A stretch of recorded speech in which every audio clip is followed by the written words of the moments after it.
오늘 영상은 2026년 장세가 미국 시장하고 한국 시장이 세 가지 시나리오, 그러니까 상승장, 하락장, 횡보장 세 가지로 움직이는 시나리오에 따라서 어떤 투자 전략을 가져가고 제 유튜브 채널과 그 데크 투자 전략을 어떤 식으로 활용해서 투자에 써먹을 수 있을지 그런 내용으로 한번 정리를 해봤습니다. 2026년에도 상승이 이어진다고 보면은 제가 원래 선물 투자를 더 훨씬 많이 했는데 상승장이 계속 지속이 된다면 이제 주식 투자 비중을 좀 60% 정도로 늘리려고 하고 있고요. 선물은 40% 정도로 축소해서 운영을 할 생각입니다. 그리고 뭐 큰 하락이나 상승이 없이 만약 어떤 박스권에서 횡보로 움직인다. 그러면은 주식 비중을 4대 선물을 한 4대 6 정도로 보고 있고, 만일 하락 추세로 접어들어서 장기적으로 하락 장세로 보인다 그러면은 주식 비중은 이제 10%인데 이건 이제 주식 단기 투자죠. 그리고 나머지는 아무래도 하락 장세에서는 주식으로 수익을 내기보다는 선물이 더 변동성이 커서 좋기 때문에 선물로 비중을 높일 거고요. 장기적인 주식 투자는 제로로 가져갈 겁니다. 물론 한국 종합주가 지수를 2025년에 보면 굉장히 좋은 한 해였죠. 4월부터 이제 올라가지고 거의 70% 거의 종가가 고가 수준으로 끝이 났죠. 반대로 말하면은 2025년 시작이 이때쯤이었는데 2024년은 전형적으로 좀 횡보였는데 미국 시장이 올라가는 만치 올라가지 못하고 한국 시장은 굉장히 외면을 받았었는데 올해는 OECD 국가 중에서 상승률 1위라고 하는 그런 굉장한 높은 상승률을 보여줬습니다. 하지만 그렇다는 것은 거꾸로 말하면 이제 주식시장이 하락을 할 확률은 분명히 2025년보다 2026년이 더 높다는 거죠. 확률적으로 많이 지수가 올라가 있는 상태니까요. 미국도 이건 주봉인데요. 주봉인데 4월이 이제 저점을 찍었었죠. 굉장히 좀 단기적으로는 큰 폭의 하락을 했다가 굉장히 또 가파르게 상승을 했습니다. 거꾸로 또 이때가 이제 25년 초였는데 1월 이때랑 비교하면은 2025년에 하락 장세로 접어들 확률보다는 2026년이 하락 장세로 접어들 확률이 더 높다라고 볼 수가 있겠죠. 하지만 현재는 상승 장세입니다. 미리 하락이 될 것이다 하고 포지션을 숏으로 하는 그런 분들은 없겠지만 섣부르게 지금 상승 장세에서 숏 전략으로 나섰다가는 커다란 손실을 얻을 수 있고 높은 수익을 거두지 못하게 되겠죠. 계속 떨어지기만을 바란다면요. 2026년의 주도주는 한국 시장을 일단 중심적으로 보면 로봇은 어쨌든 큰 하락 조정이 있다 그래도 미래의 가장 최고의 테마는 로봇이라고 봅니다. 그래서 그 중에서도 이제 휴머노이드 로봇하고 결국 대기업이 관련이 된 레인보우 로보틱스나 로보티즈 같은 그런 로봇주가 이제 주도주가 될 것이라고 보고 있고요. 로봇 부품은 이제 세계적인 기술력을 갖고 있거나 아니면 굉장히 로봇의 중요한 액추에이터 같은 중요한 어떤 부품을 기술력을 가지고 있는 업체들 중심으로 구성을 할 거고요.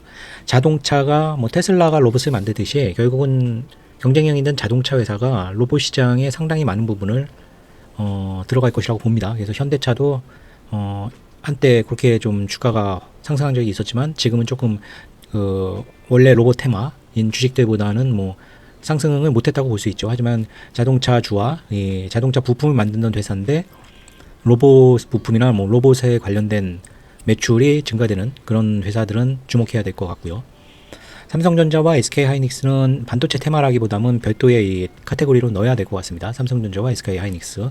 그리고 상승률이 좀 높았던 이스페타시스나 코리아 서키트 같은 회사들, 주로 기판 관련된 그런 전자 회사들하고 반도체 장비 회사들 이쪽, 그러니까 로봇과 반도체가 어쨌든 2026년 하반기를 주도했던 주도주이고 그 기세를 계속 2026년 초에도 이어서 갈 것이라고 보고 있습니다. 그리고 금리 인하 시기에 어쨌든 그 부채 부담이 줄어드는 바이오주들하고 해서 로봇, 반도체, 바이오 이 세 가지가 그냥 주요한 테마일 것 같고요. 그보다는 이제 상반기에는 조방원이 상당히 셌었죠. 그리고 우주 테마도 특히 한국 그 우주 관련 테마에 속한 종목들은 아직도 적자 기업들이 대부분이기 때문에 미래 테마로는 로봇과 같이 가장 강력한 테마 중에 하나죠. AI 전력이나 뭐 화장품, 의료 AI, 지주사 증권 모두 좀 고점을 찍고 밀리는 분위기입니다. 이제 52주 최고가 대비 10% 이상, 그러니까 상승률의 10% 이상 초과 하락한 종목들은 이제 주로 대장주들, 원전주의 두산 에너빌리티나 뭐 AI 전력의 HD 현대일렉트릭 이미 상승률의 10% 이상으로 하락을 했죠. 그렇다는 것은 그 테마가 상당히 상승 추세가 많이 꺾였다는 얘기입니다. 그래서 어쨌든 이 종목군이나 아니면 완전히 새로운 그 테마주가 다시 부상할 수도 있겠지만 로봇 반도체 바이오와 그리고 2025년에 그래도 일세를 풍미했던 테마주들은 계속 지속적으로 관심을 가질 겁니다. 주도주와 테마주를 계속 보는 이유는 과거에 한국 주식시장이 이렇게 종합주가지수가 상승하면 순환매라고 해가지고 이제 덜 오른 종목들이 이제 또 오르면서 이렇게 주가가 전체적으로 모든 종목이 업그레이드되는 그런 형태의 주가 상승은 없을 거라고 봅니다. 2025년 같이 상반기에는 이제 조방원이 주로 갔었죠. 조선, 방산, 원전주들.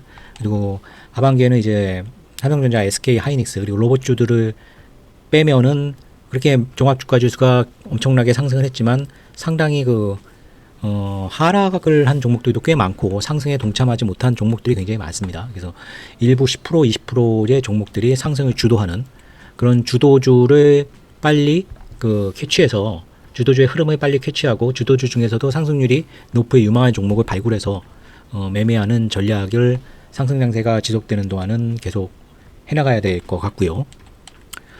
만약 하락장이 온다면 제가 우려하는 거는 닷컴 버블 때보다는 굉장히 빠르고 깊은 하락이 있을 거라고 봅니다.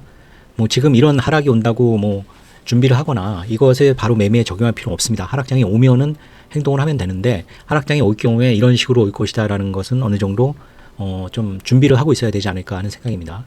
이렇게 생각하는 이유는 뭐 옛날에 2008년에 오픈런이 일어날 때는 미국 투자자들도 은행 앞에서 줄을 섰죠. 예금을 인출하느라고. 하지만 작년에 그런 비슷한 상황이 일어났을 때는 그냥 휴대폰을 이용해서 빠르게 입출금을 해버렸습니다. 그러니까 굉장히 개인 투자자들이 발빠르게 어떤 하락에서도 대처를 할 수 있게 그렇게 변했다는 거죠. 닷컴 버블 때와는 완전히 다른 상황입니다. 그리고 미국 시장 뭐 우리나라 서학기미들 같이 굉장히 많은 전 세계 개인 투자자들이 미국 미국 주식, 미국 시장에 많이 진출해 있죠. 이것은 거꾸로 말하면은 공급은 일정하게 미국 회사들에 대한 주식에 대한 공급은 일정한데 수요가 굉장히 많이 유입됐다는 것이기 때문에 어쨌든 과열이나 오버슈팅이 날 가능성이 훨씬 높은 게 사실입니다. 미국 시장이 가장 매력적인 시장이니까요. 가장 AI 시장을 주도하는 업체들이 대부분 미국의 빅테크들이고 그런 기술주들이 또 굉장한 상승률로 화답을 해주었기 때문에 뭐 한국뿐이 아니라 전 세계 개인 투자자들이 미국 회사에 투자를 하고 있는 상황입니다.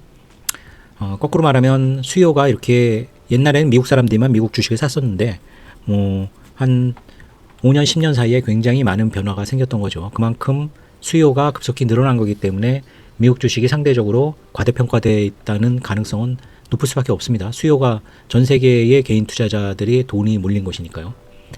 가장 중요한 이유는 2008년 이후에 이게 서프라임 사태였죠. 이때 이제 상당한 양적 완화가 이루어지고 돈이 풀리고 그 돈을 이제 수거해야 될 시간에 또 코로나가 발생이 돼서 또 돈을 풀고 그래서 2008년 이후에는 뭐 인플레이션 때문에 한 2년 정도 하락한 것을 제외하면은 전 세계적으로 장기적인 하락장이 없었습니다. 물론 개별적으로 어떤 국가가 굉장히 상황이 안 좋아져서 하락하는 케이스는 있지만 전 세계적으로 굉장히 유동성 장세가 오랫동안 지속이 된 상황이었죠. 그래서 닷컴 버블 때와 같이 대다수의 많은 주식 투자자들이 이런 굉장히 긴 15년 한 20년에 가까운 어떤 상승장 이후에 결국에는 대다수가 몰릴 가능성이 크지 않을까. 그러니까 코로나나 아니면 뭐 2016년, 2018년 유럽 신용위기 그리고 코로나 때 그리고 코로나 이후에 강력한 상승장 이후에 인플레이션이 굉장히 많이 올라가면서 하락했던 시기 그리고 작년에는 이제 4월 달에 트럼프 관세 이슈가 있으면서 하락한 거 모두 단기 하락에 가까웠습니다. 빠르면 뭐 6개월 아니면 3개월에서 뭐 관세 때문에 하락한 것은 뭐 한 1개월도 하락을 안 했었죠. 그리고 인플레이션도 한 2년 정도였고요. 결국에는 주식의 하락은 그냥 매도하지 않고 버티면 다시 고점을 돌파하는 패턴이 계속 반복되었기 때문에 많은 투자자들이 이제 그냥 계속 주식은 매수를 하는 것이다.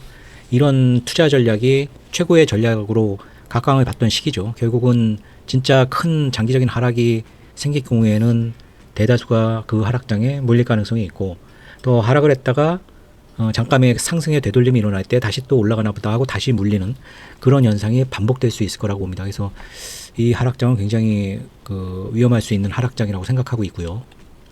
하락장의 트리거가 될 수 있는 것은 역시 제일 큰 것은 경기 침체겠죠. 경기 침체라는 것이 뭐 한꺼번에 오는 것은 아니고 조용히 어떤 경제 지표에서 눈치를 챌 수가 있겠죠. 이건 블랙스완이 아니니까요. 경기 침체는 대부분은 이제 고용과 아니면 심리지수나 어떤 여러 가지 발표되는 경제 지표에서 경기 침체의 그 상황을 볼 수가 있을 겁니다. 그리고 지금까지는 뭐 AI 기업들이 실적 부진이 나온 적은 없었죠. 거의 모든 업체들이 서프라이즈가 났었고, 단지 이제 그 향후 컨센서스를 조금 부정적으로 비출 경우 이제 급락이 일어나고 이게 반복이 됐었죠. 근데 이제 실제적으로 엔비디아 같이 그 AI를 위한 그 주된 그 부품을 파는 실제적인 업체는 실적 부진이 나기는 어려울 거라고 봅니다. 근데 AI에 뛰어들어서 이제 그 수익에 대한 많은 투자를 했는데 그 수익이 기대에 못 미치는 업체들이 아마 나타날 겁니다. 뭐 오라클이나 메타나 뭐 여러 회사들이겠죠. 실제적인 그 AI를 위한 부품을 만드는 회사, 엔비디아나 뭐 마이크론, 뭐 삼성전자, SK 하이닉스 이런 반도체 회사들은 오히려 실적 부진이 일어날 가능성은 크지 않을 것 같습니다. 하지만 이 AI를 활용해서 많은 투자를 했는데 실적이 나오지 않게 되면 이제 충격을 받을 수밖에 없겠죠. 다른 블랙스완들은 뭐 예측을 할 수가 없겠죠. 뭐 근데 많은 게 이제 중국 대만 관계나 미중 관계가 악화된다거나 뭐 전쟁이 발생된다거나 아니면 트럼프에 대한 어떤 리스크, 트럼프가 뭐 정치적으로 좀 뭐 리스크를 안고 있다고는 봅니다. 하지만 이런 건 블랙스완이니까요. 가장 큰 거는 이제 경기 침체와 AI 기업들이 실제로 수익성을 보여주지 못한다면은 이게 하락장의 트리거가 될 수가 있겠죠. 이런 것은 꾸준히 지켜보고 실제 그런 상황이 발생됐을 때는 이게 진짜 하락을 크게 일으킬 수 있는 건지 아니면 다시 상승을 할 수 있는 단기 하락의 재료인지를 면밀히 분석을 해야 될 것입니다. 그래서 2026년에 데크 투자 전략은 좀 새로운 게 생겼죠. 이제 단기라고 표현한 것들은 이제 단기적으로, 그러니까 대부분 이제 상승하는 주식들은 제가 계속 보유를 하고 갑니다. 근데 단기라는 것은 일주일 내에 팔 가능성이 있는 주식은 이렇게 써놓을 겁니다. 그리고 이제 나스닥 선물이나 코스피 선물도 계속 써일 텐데, 이제 상승 장세나 횡보 장세 그리고 릭스 지수가 15 이하일 때는 주로 그러니까 저점 매수를 위주로 하는 선물 전략을 펼칠 것이고요. 이제 횡보 장세 중에서 그 단기적인 하락이 된다거나 그럴 때는 이제 선물도 좀 그러니까 단기와 장기를 좀 구분하려고 합니다. 그래서 장기적으로 나스닥 선물 숏 포지션을 가져간다면은 제가 그러니까 나스닥 선물 숏 포지션인데 장기라고 언급을 한다면 좀 이건 하락 장세로 보면 되지 않을까 생각을 하고요. 그리고 장기 투자 종목을 전부 매도로 하거나요. 두 가지 신호가 있겠죠.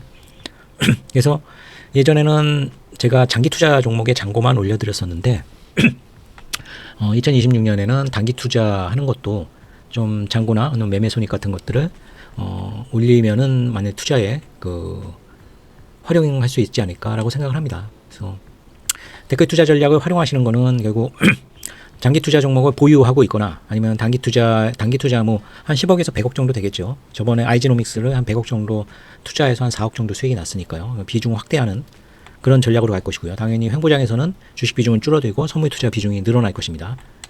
그리고 코스피 선물이나 나스닥 선물도 매수 위주 전략을 가져갈 것이고요. 만약 하락 장세가 왔다 하면은 나스닥 선물의 숏 포지션을 보유하는 것이 이제 데크 투자 전략에 자주 올라올 겁니다. 그리고 만약 장기로 표현을 했다면 이제 장기적인 하락을 보고 있다고 볼 수도 있는 겁니다. 하지만 장기라고 따로 표시가 없다면은 뭐 빠르게 이 지수가 왔다 갔다 하는 거에 단기적인 차익을 노리고 들어간 선물 매매로 볼 수 있고요.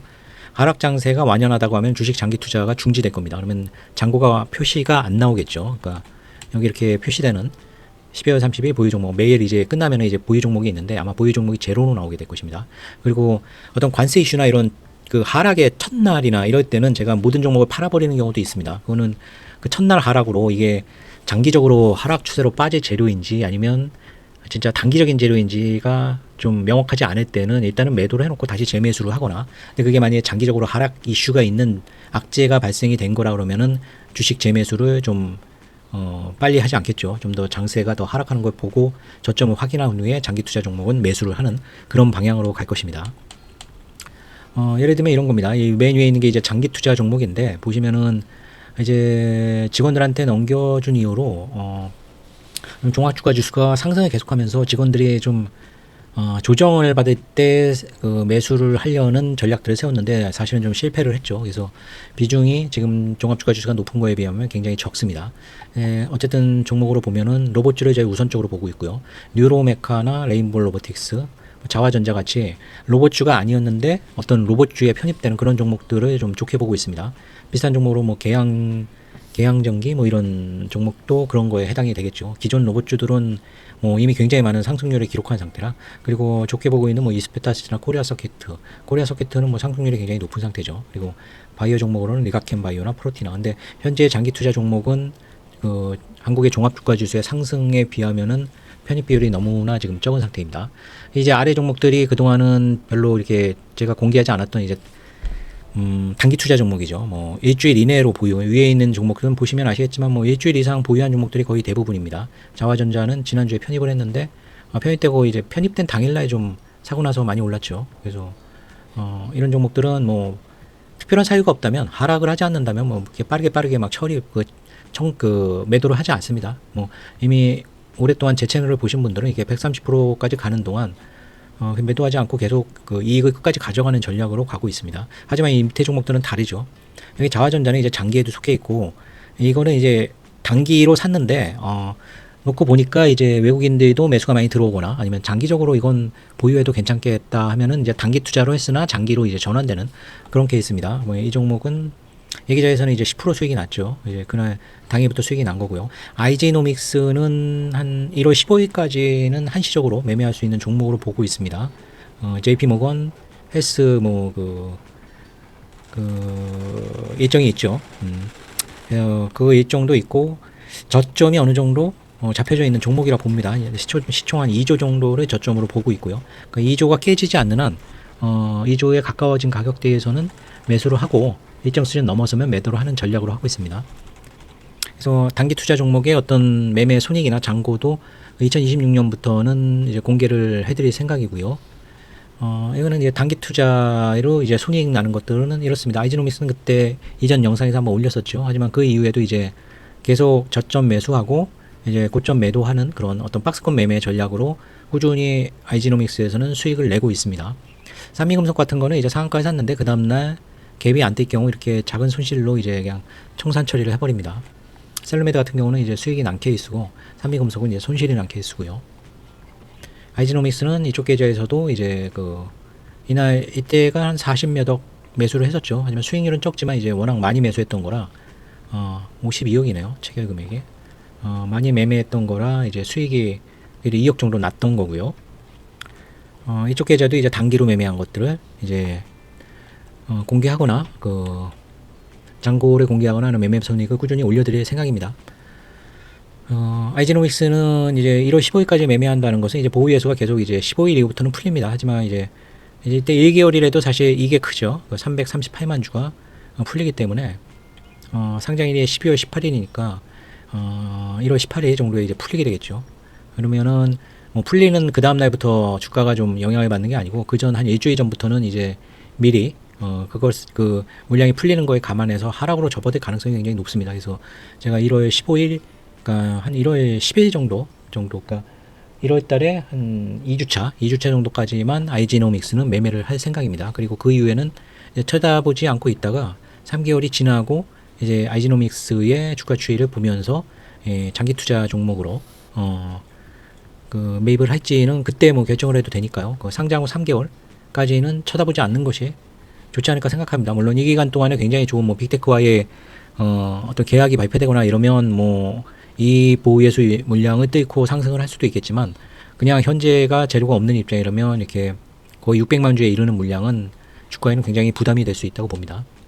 지난주 연말에는 뭐 헤이즈라고 이제 여자 가수 콘서트를 이제 매년 한 3년째 가고 있는데, 작년에는 경희대 평화의 전당에서 했는데 이번에는 명화 라이벌인가요? 거기서 굉장히 괜찮았습니다. 그리고 영화는 최근에 영화관에서 영화를 잘 안 봤는데 아바타 불가제 와이프와 딸과 함께 봤는데 이 영화도 뭐 추천을 해드립니다. 새해 올 한해 뭐 많은 수익 거두셨기를 기원 드리고요. 내년에도 이제 높은 수익 올리시기를 기대하시고요. 그냥 너무나 이렇게 그냥 상승 장세가 지속될 거라는 그 막연한 희망만 갖고 매매하시는 것보다는 지금의 장세는 언제 하락이 시작돼도 이상하지 않지만은 유동성 때문에 굉장히 많이 올라가는 장세다. 뭐 비트코인이 작년 한 4분기부터는 굉장히 좀 하락 쪽으로 많이 됐죠. 마냥 뭐 20만 불, 30만 불 갈 것 같이 얘기를 했는데 비트코인은 상당한 지금 조정을 보이고 있죠. 물론 내년에 다시 비트코인이 올라갈 수도 있겠지만 주식도 마찬가지라고 봅니다. 언제나 하락을 언제나 할 수 있다는 마음가짐을 갖고 임하시는 것이 결국에는 자신의 재산을 지킬 수 있는 좋은 어떤 자세라고 생각을 합니다. 그리고 그래야지 만약에 하락이 와도 나는 버틸 것이다라는 그런 회계적인 그 매매 전략으로만 임한다면은 자신의 뜻과 다르게 시장이 움직일 경우 진짜 상상할 수 없는 손실이 발생되는 경우를 제 일생에 몇 번 많이 봤었습니다. 그래서 26년에는 하락이 있을 수도 있는데 나는 이 하락이 발생될 경우 이런 식으로 대응을 할 것이다 라는 어떤 투자 전략을 세워놓고 2026년에 투자에 임하시는 것이 훨씬 좋은 투자 전략이라고 저는 생각을 합니다. 네. 다시 한번 2026년 새해 복 많이 받으시고요. 2025년보다 훨씬 높은 수익 올리시기를 기원하겠습니다. 감사합니다.